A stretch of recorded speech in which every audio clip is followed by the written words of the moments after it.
আজকে দামি কোনো মিষ্টি না, সাবুদানা দিয়ে দুর্দান্ত স্বাদের রসমালাই তৈরি করে দেখাবো। সাবুদানার এই রসমালাইগুলো এতটাই নরম তুলতুলে হয় যে মুখে দেওয়ার সাথে সাথেই মিলিয়ে যায়। আর এই রসমালাইটা একবার যাকে খাওয়াবেন সে খেয়ে বুঝতেই পারবে না এটা সাবুদানা দিয়ে তৈরি।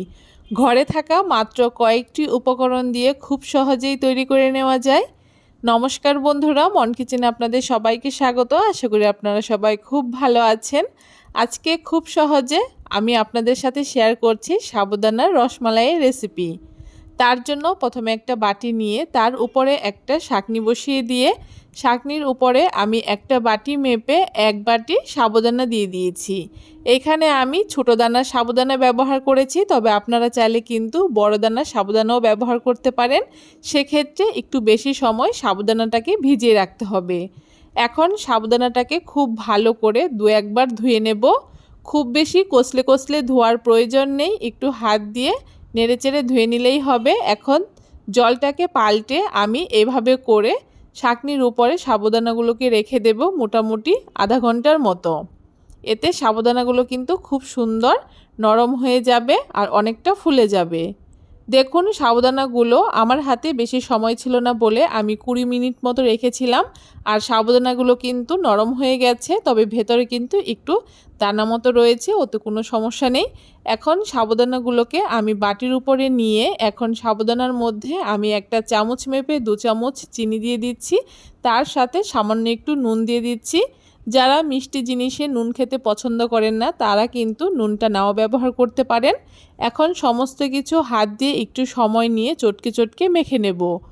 এইভাবে করে বেশ কিছুক্ষণ মাখাতে মাখাতে দেখবেন খুব সুন্দর আঠালো একটা ডো তৈরি হয়েছে। এই মাখাটা যত সুন্দর হবে সাবুদানার রসমালাইগুলো কিন্তু ততটাই ভালো হবে। তাই একটু সময় নিয়ে সাবুদানাগুলোকে মাখিয়ে নিতে হবে।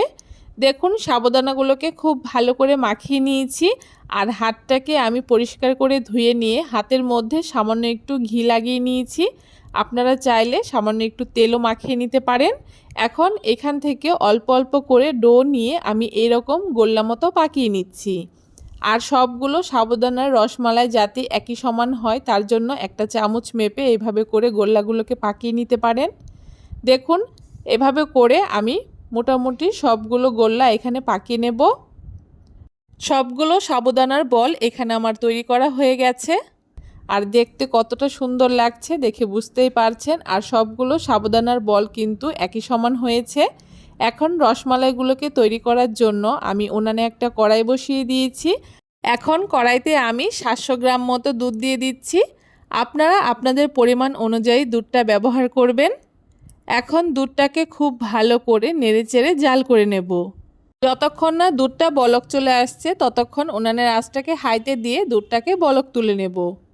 দেখুন দুধটা কিন্তু খুব সুন্দর এখানে বলক চলে এসছে। এখন উনানের আঁচটাকে আমি মিডিয়ামে করে দিচ্ছি। উনানের আঁচটাকে মিডিয়ামে করে দিয়ে এক এক করে সাবুদানার বলগুলোকে আমি দুধের মধ্যে ছেড়ে দিচ্ছি। আর উনানের আঁচটা কিন্তু মিডিয়ামে রেখেই সাবুদানার বলগুলোকে ছাড়তে হবে। যদি হাই ফ্লেমে আঁচটা রেখে আমরা বলগুলোকে ছাড়ি তাহলে কিন্তু বলগুলো দুধে দেওয়ার সাথে সাথে ছেড়ে যেতে পারে। তাই উনানের আঁচটাকে লো কিংবা মিডিয়ামে দিয়েই কিন্তু এক এক করে সাবুদানার বলগুলোকে ছেড়ে দিতে হবে। আর কয়েকটা সাবুদানার বল দেওয়ার পরে এভাবে করে আলতো হাতে কড়াইটাকে কিন্তু একটুখানি নাড়িয়ে দিতে হবে যাতে তলায় না লেগে যায়। এভাবে করে মিডিয়াম আঁচে মোটামুটি 5 মিনিট রান্না করে নিতে হবে, আর মাঝে মাঝে এইভাবে করে একটুখানি কড়াইটাকে নাড়িয়ে দিতে হবে। এভাবে করে 15 মিনিট আমি সাবুদানার বলগুলোকে মিডিয়াম আঁচে জাল করে নিয়েছি। আর দেখুন সাবুদানার এই রসমালাইগুলো কি সুন্দর দুধের উপরে ভেসে উঠেছে। সাবুদানার বলগুলো দুধের উপরে ভেসে ওঠার পরেও কিন্তু আরও 10 মিনিট মিডিয়াম আঁচে জাল করে নিতে হবে, তা না হলে কিন্তু ভেতরটা কাঁচা থাকবে। এইভাবে করে হাত দিয়ে একটু তুলে দেখে নিতে হবে। দেখুন এগুলো কত সুন্দর নরম তুলতুলে হয়েছে। আর সাবুদানার বলগুলো দুধের উপরে ভেসে ওঠার পরে খুব বেশি নাড়াচাড়া করা যাবে না, কারণ এই সময় কিন্তু সাবুর এই বলগুলো ভীষণ নরম থাকে। বেশ কিছুক্ষণ জাল করে নেওয়ার পরে যখন পুরোপুরি সেদ্ধ হয়ে যাবে তখন এখানে মিষ্টির জন্য আমি কনডেন্স মিল্ক ব্যবহার করছি। আপনারা চাইলে এখানে চিনি আর গুঁড়ো দুধও ব্যবহার করতে পারেন। তারপরে এখানে ফ্লেভারের জন্য একটুখানি এলাচ গুঁড়ো দিয়ে দিয়েছি, এতে কিন্তু এই সাবুদানার রসমালাইটা খেতে ভীষণ ভালো লাগে। আর উপর থেকে কয়েকটা পেস্তা কুচি দিয়ে দিচ্ছি। আর দেখুন সাবুদানার বলগুলো কত সুন্দর ফুলে উঠেছে আর একদম কাচের মতো হয়েছে। এভাবে করে আবারও 5 মিনিট মতো জাল করে নিচ্ছি। 5 মিনিট পরে দেখুন সাবুদানার এই রসমালাইগুলো আমার একদম তৈরি হয়ে গেছে। আর খুব বেশি জাল করার প্রয়োজন নেই, কারণ এটা নামানোর পরে দুধটা কিন্তু আরও কিছুটা ঘন হয়ে যাবে। এখন নামিয়ে নিচ্ছি। সাবুদানার রসমালাইটা কিন্তু আমার একদম তৈরি হয়ে গেছে। এখন একটা প্লেটের উপরে আমি সাবুদানার এই রসমালাইগুলোকে নামিয়ে নিচ্ছি। আর এই সাবুদানার রসমালাইগুলো দেখতে যেমন সুন্দর হয়, খেতেও কিন্তু হয় দুর্দান্ত।